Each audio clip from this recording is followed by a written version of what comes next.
আনহু উনি হঠাৎ করে এটা দেখে খাস তওবা করে, আল্লাহ আমি তো জালিমদের অন্তর্ভুক্ত হয়ে গেছি, আমারে তুমি মাফ করে দাও। চোখের পানি ছেড়ে কান্দারে ডাকতে বলে, আল্লাহ যদি রহমাতুল লিল আলামিন জেনে যায় আমার এই অন্যের কথা, ইসলামের কলঙ্ক হবে। যদি আমার এই পাপের কথা নবীজি জেনে যায়, আমি কেমনে মুখ দেখাবো?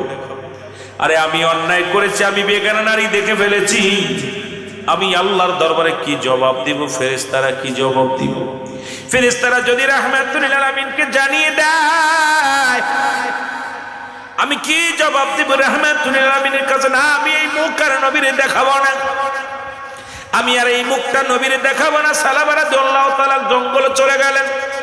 এ বাগারপাড়ার মানুষেরা খুব সতর্ক দিয়ে কান দেয়া, দিলের কান্ডা দিয়া শুনবেন, কারণ আগেই বলেছে আমি গীবাত করে ওয়াজ করতে পারি না, সমালোচনা করে পড়তে পারি না।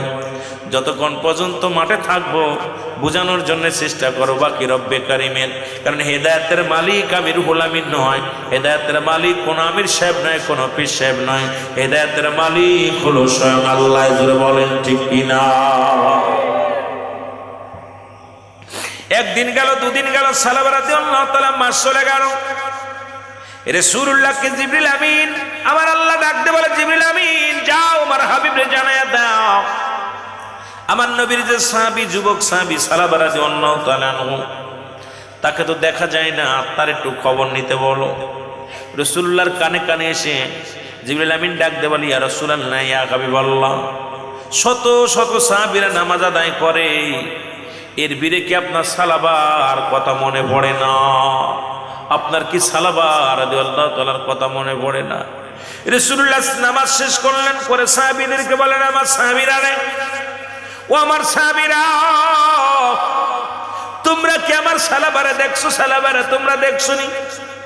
সাহাবীরা বলে, ইয়া রাসূলুল্লাহ, ইয়া হাবিবাল্লাহ, সালাবারে তো আমরা 1 মাস হয়ে গেল দেখতে পাই না। নবী গো মসজিদে তো আসে না। খবর নেও, সালাবার বাড়িতে খবর নেও। বাড়িতে খবর নেওয়া হলো, সালাবার খবর তার ভাই বলতে পারে না, মায়ে বলতে পারে না, বাবাই বলতে পারে না। রাসূলুল্লাহ বলে, আমার সাহাবীরা তোমরা কে কোথায় আছো? আসো, আমার সালাবার খবর নেও। না জানি মক্কার কাফেরেরা আমার সালাবারে মেরে ফেলেছে, না জানি আমার সালাবারে দুনিয়া থেকে বিদায় করে দিছে। আমার সালাবা আমার এত ভালোবাসতো, আমার আল্লাহ রাব্বুল আলামিনের গোলামি করতো, আজ মাস চলে গেল আমার সালাবার চেহারা আমি দেখতে পাই না। তোমরা কে কোথায় আছো? কোথায় রে আমার উমর? কোথায় রে আমার উসমান? কোথায় রে আমার আলী? কোথায় রে আমার হযরত আবু বকর সিদ্দিক রাদিয়াল্লাহু তাআলা? সাহাবীরা ছুটে চলে আসলেন। নবীজি বললেন, ভাই উমর, আবু বকর রে, তোমরা শোনো, মক্কার অলি গলির মধ্যে খবর নাও। 2 জন করে রাসূলুল্লাহ টিম বানায়া দিলেন। এই 2 জনের মধ্যে হযরত রাসূল পাক সাল্লাল্লাহু আলাইহি সাল্লাম, হযরত আবু বকর সিদ্দিক রাদিয়াল্লাহু তাআলা আনহু আর হযরত ওমর রাদিয়াল্লাহু তাআলা আনহুকে একটা টিমের মধ্যে দিলেন। যাও তোমরা, যাও তোমরা পূর্ব দিকে যাও। হযরত আলী রাদিয়াল্লাহু তাআলা আনহু হযরত উসমান গনি রাদিয়াল্লাহু তাআলাকে ডাকতে বললেন, সাহাবীরা রে শোনো, তোমরা উত্তর দিকে যাও, পূর্ব পশ্চিম তন্ন তন্ন করে দেখো, আমার সালাবার লাশ যদিও পাও, যদি সালাবার কোনো চিহ্নিত পাও, আমি নবীর কদমের মধ্যে নিয়ে আসবা। আমার যুবক সাহাবী আমাকে অত্যন্ত ভালোবাসত, ইসলাম কত ভালোবাসত, ইসলামের বিধান মেনে চলতো। কারণ ইসলামের বিধান, ইসলামী মানে সান কালেমা নামাজ রোজা হজ যাকাত, শরিয়ত তরিকত হাকিকত মারেফত, আগুন পানি মাটি বাতাস, যে ইসলামের যে বিধানগুলো আছে সব আমার সালাবার মধ্যে ছিল। সুতরাং আমার সালাবারে তোমরা খুঁজে বাইর করো। জোরে জোরে চিল্লায় বলা যাবে না মারহাবা, আর একটু জোরে জোরে চিল্লায় বলা যাবে না আল্লাহু আকবার। দুনিয়ার মুসলমান দিলের কান্ডা লাগা শোনো,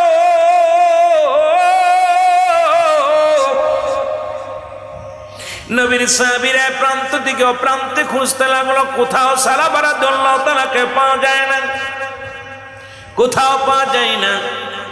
খুঁজতে খুঁজতে হযরত আবু বকর সিদ্দিক রাদিয়াল্লাহু তাআলা আনহু হযরত আলী রাদিয়াল্লাহু তাআলা আনহু, ওসমান গনি রাদিয়াল্লাহু তাআলা আনহু সব সাহাবী একত্রিত হয়ে গেলেন। ডাকতে বলেন, পাহাড়িরে রাখালেরা রে, তোমরা কি সালাবা রাদিয়াল্লাহু তাআলাকে দেখছো? রাখালেরা ডাকতে বলে, তোমরা কারা? বলো, ও রাখালেরা রে, আমরা কইলাম রাসূলের সাহাবী, আমরা হলাম রাহমাতুল লিল আলামিনের সাহাবী, আমরা যুবক সাহাবী সালাবা রাদিয়াল্লাহু তাআলাকে খোঁজার জন্য আসছি। তোমরা কি সালাবা রাদিয়াল্লাহু তাআলার সংবাদ বলতে পারো? এর রাখালেরা ডাকতে বলে, ও নবীর সাহাবীরা শোনো, আজ একটা মাস চলে গেল, আমাদের ওই পাহাড়ে একজন যুবক, তোমার নবীর সাহাবী বা সালাবারে আমরা চিনি না, তবে একজন যুবক, তার একজন যুবক ব্যক্তি, মুখের ভিতরে সুন্দর ছোট ছোট দাড়ি, এই দাড়িওয়ালা ব্যক্তি দেখলাম কোথায়? ওই পাহাড়ে প্রতিদিন সকালবেলা কাঁদতে কাঁদতে ওঠে আর বিকেল বেলা কাঁদতে কাঁদতে নেমে আসে। এই লোকটা হাঁটতে পারে না, পথের মধ্যে পড়ে যায়, জমিনের মধ্যে পড়ে যায়, আর লোকটার কান্না দেখে আমাদের বনের পশুগুলো খানা খায় না। ওই লোকটার কান্না দেখে আমাদের বনের পশুগুলো মুখে ঘাস লাগায় না।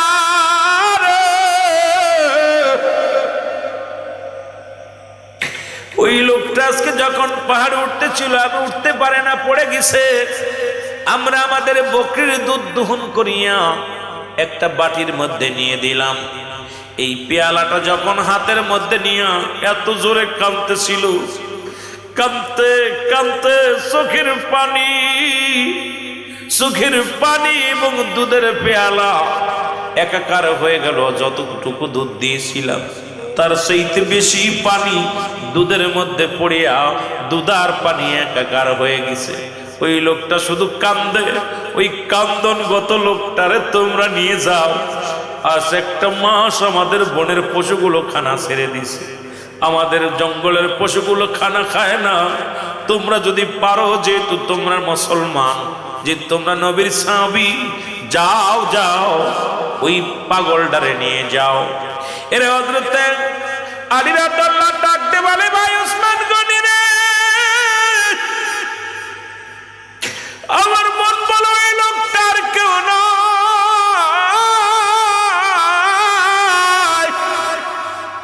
নিশ্চিত উনি আমার দয়াল নবী রাসূল আকরাম সাল্লাল্লাহু আলাইহি ওয়াসাল্লামের সাহাবী, নিশ্চিত সালাবা রাদিয়াল্লাহু তাআলা আনহু।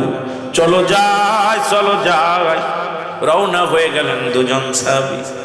হযরত মুসলমান ওসমান গনি রাদিয়াল্লাহু তাআলা, হযরত আলী রাদিয়াল্লাহু তাআলা রওনা দিলেন। হযরত মুসলমান শুনে নাও, হযরত ওমর ফারুক রাদিয়াল্লাহু তাআলা আনহু, হযরত আবু বকর সিদ্দিক রাদিয়াল্লাহু তাআলা আনহু দুজনই রওনা দিলেন। দুজন দুজন করে চারজনই রওনা দিলেন। যা দেখে পাহাড়ের এক গর্তের কিনারায় বসিয়া বসিয়া সালাবা রাদিয়াল্লাহু তাআলা কান্দে আর ডাকতে বলে, রব্বে কারীম,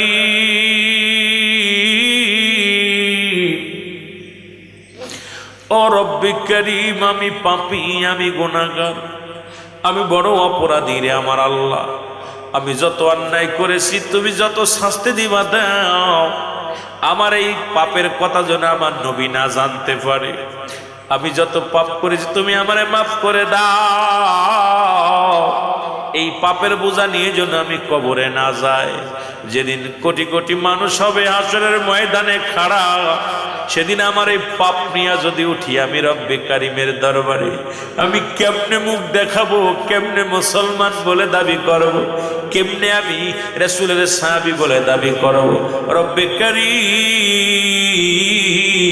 তুমি যত কষ্ট দিবা দাও, যত দুঃখ দিবা দাও রে রব্বে কারীম, তবু যেন হাসরের ময়দানে আমারে তুমি অপরাধী বানায় উঠায়ও না।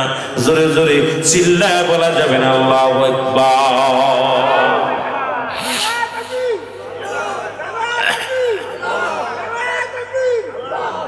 রে আমি পাপী অপরাধী মওলা, তোমার দয়া চাই বলে না। আমি পাপী অপরাধী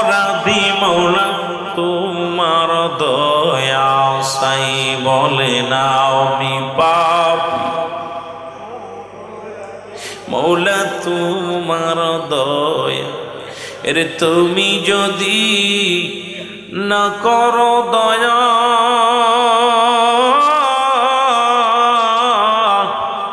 আমার হবে কি উপায়। আল্লাহ তুমি যদি না করো দয়া আমার হবে কি উপায়। আমি পাপী অপরাধী মন তোমার দয়া চাই বলে না। আমি পাপ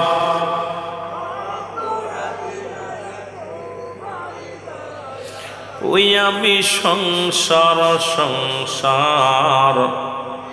করে কাটাইলাম,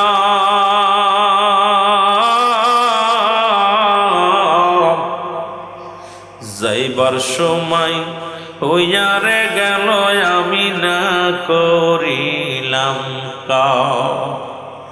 সবার সময় হইয়ারে গেল আমি না করিলাম কাম। রে অন্ধকার কবরে আমি অন্ধকার বরে আমি কেমনে থাকব চিরকাল। আমি পাপ অপরাধী মৌলা তোমার দয়া চাই বলে না। আমি পাপ আরো জোরে বলে না। আমি পাপী অপরাধী মৌলা তোমার দয়া, এরে তুমি যদি না করো দয়া আল্লাহ তুমি না করো দয়া আমার হবে কি উপায়। আমি পাপ অপরাধী আল্লাহ তোমার দয়া চাই বলে না। আমি পাপ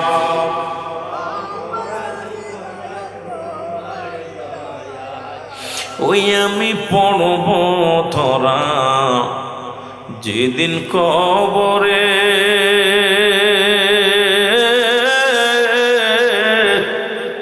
কেউ হবে না সঙ্গের গো সাথী কঠিন কবরে। কেউ হবে না সঙ্গের গো সাথী আমার নিদানের কালে। ও গো সেদিন জন নূর নবীজি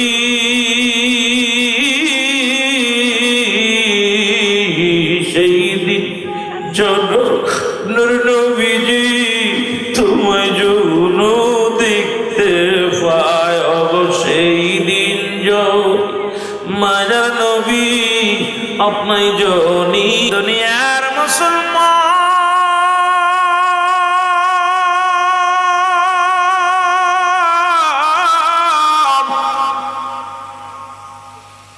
হযরত আলী রাদিয়াল্লাহু তাআলা যায় বলে ভাইয়া সালাবারে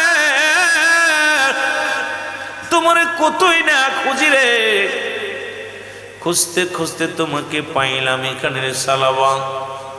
চলো যাই, নবীজি বড় উত্তাল হয়ে আসে এক নজর দেখার জন্যে তোমারে।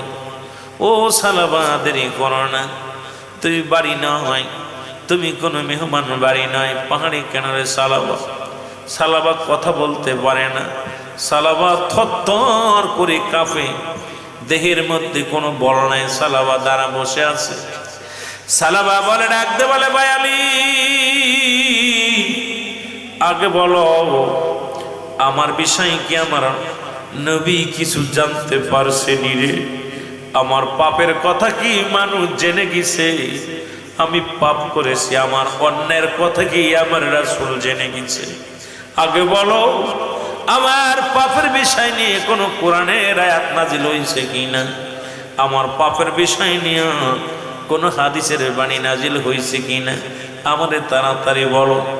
হযরত আলী রাদিয়াল্লাহু তাআলা ডাক দিয়ে বলে ভাই সালাবা, আমার নবী তেমন কোনো কথা আমাদের শোনান নাই, আমরাও তো জানতে পারি নাই তুমি কি এত অপরাধ করেছো। একবার বলো, বলে আগে বলো। বলে না না আমি বলবো না, আমার পাপের বিষয়ে রাসূল কিছু বলছে কি, আগে বলো। বলে না রাহমাতুল আলামিন কিছু বলে নাই। সালাবারে তুমি তাড়াতাড়ি চলো। দুই সাহাবী আতশীন করে নিয়ে আসলেন, সালাবারে রাসূলুল্লাহর কদমের মধ্যে আনলেন। আমার নবীজির কদমের মধ্যে আসার পর সালাবা রাদিয়াল্লাহু তাআলা আনহু রাসূলুল্লাহর কদমের মধ্যে চুমা দিলেন। নবীজি বলে, সালাবা রে তুমি কোথায় ছিলে, এতদিন কোথায় ছিলে? বলি, ইয়া রাসূলুল্লাহ, ইয়া হাবিবাল্লাহ, নামাজ যেমন ফরজ করেছেন আপনি, যেমন নামাজের বিধান বলেছেন, পর্দার বিধান আপনি বলেছিলেন, ইয়া রাসূলুল্লাহ, ইয়া হাবিবাল্লাহ, আমি একটা ভুল করেছি নবীগণ। বলে কি ভুল? বলে আমি রাস্তা দিয়ে মসজিদ থেকে নামাজ শেষ করে আসার পথে নবীগণ একটা বাড়ির সামনে দিয়ে আসতেছিলাম, হঠাৎ করে বাতাস এসে ওই বাড়ির পর্দা সরে যায়, আর গোসল করা অবস্থায় একটা মেয়েকে আমি দেখে ফেলি। যে অবস্থায় দেখেছি, আল্লাহর কসম করে বলি নবী গো, এ বিষয়ে আমি অবগত ছিলাম না, আমিও প্রস্তুতি ছিলাম না, দেখার জন্য কোনো মনস্তাপ ছিল না, মনের অজান্তে আমি দেখে ফেলেছি, আমি অন্যায় করে ফেলেছি। ইয়া রাসূলুল্লাহ, ইয়া হাবিবাল্লাহ, আমার রব্বি কারীম কি আমার গুনাহ মাফ করবে? আমার নবী একটা হাসি দিয়ে বলে, সালাবা রে, ও সালাবা, না না, তোমার বিষয়ে কোনো কিছু আমার জিবরিল আমিন বলেন নাই, রব্বি কারীম আমারে জানান নাই। ইয়া রাসূলুল্লাহ, ইয়া হাবিবাল্লাহ, তাহলে কি আমার কোনো গুনাহ হয় নাই?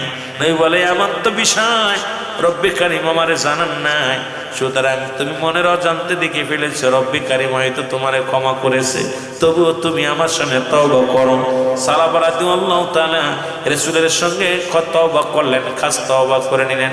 হঠাৎ করে সালাবা উপরের দিকে তাকাইয়া একটা চিৎকার মেরে দিয়ে বলে, নবী গো, মায়ের নবী, ইয়া রাসূলুল্লাহ, ইয়া হাবিবাল্লাহ, নবী গো, আমার পিছনের রক্তটা যেন কেমন, পিছনের শিরাগুলো কেন যেন কেমন কেমন লাগতেছে। ইয়া রাসূলুল্লাহ, পিপিলিকা যেমন হেঁটে হেঁটে বেড়ায়, তদ্রূপ আমার মনে হয় পিছনের রগের পিছন দিয়া, পিছনের ঘাড়ের পিছন দিয়া পিপিলিকার মতো কে যেন মনে হয় কোনো পোকা বাইতেছে। আমার নবী কয়, সালাবারে, আর বেশিক্ষণ তুমি আমাদের মধ্যে নয়, কারণ তোমার সামনে আজরাইল আলাইহিস সালাম হাজির হয়ে গেছে। জোরে জোরে চিল্লায় বল, আল্লাহু আকবার।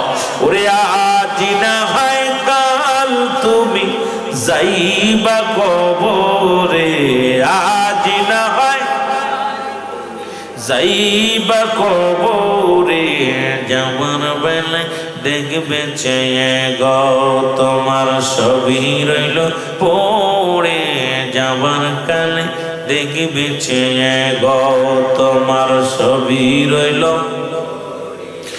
আজ না হয় কাল তুমি, আজ না হয় কাল যাইবা কবরে, যাবার বেলায় দেখবে চেয়ে গো, তোমার ছবি রইল। যাবার বেলা তোমার দাদাই গেছে, বাবাই গেছে, কেউ আসলো না ফিরে, দাদাই গেছে, বাবাই গেছে, কেউ আসলো না ফিরে, তোমার তো যাইতে হবে রে, ও ভাই অন্ধকার কবরে, তোমার তো যাইতে হবে রে। বলো আজ না হয় কাল তুমি, আজ না হয় যাইবা কবরে, যাবার বেলায় দেখবে চেয়ে গো, তোমার ছবি রইল। যাবার বেলায় ঘর করলা, বাড়ি করলা, ছবি যাইবা সেরে, ঘর করলা, বাড়ি করলা, ছবি যাইবা সেরে, যেদিন আজরাইল ধরা দিবে রে, যাইবা ছবি সারিয়া, যেদিন আজরাইল ধরা দিবে রে। বলেন আজ না হয় কাল তুমি, যাইবা কবরে যাবার বেলা দেখবে গো তোমার ছবি রইল যাবার বেলা কুল্লু মান আলাইহা ফান সব শেষ করে দিবে কে রব্বি কারীম জোরে বলে ঠিক কিনা এ দুনিয়ার মুসলমান গভীর মনোযোগ সালাবা রাদিয়াল্লাহু তাআলা কে নবী ডাকতে বলে সালাবা রে তোমার সামনে আজরাইল আলাইহিস সালাম হাজির কালেমা পড়ো সালাবা রাদিয়াল্লাহু তাআলা রাসূলের সঙ্গে কালেমা পড়াইলেন লা ইলাহা ইল্লাল্লাহু মুহাম্মাদুর রাসূলুল্লাহ সাল্লাল্লাহু আলাইহি ওয়াসাল্লাম জোরে বলেন না মারহাবা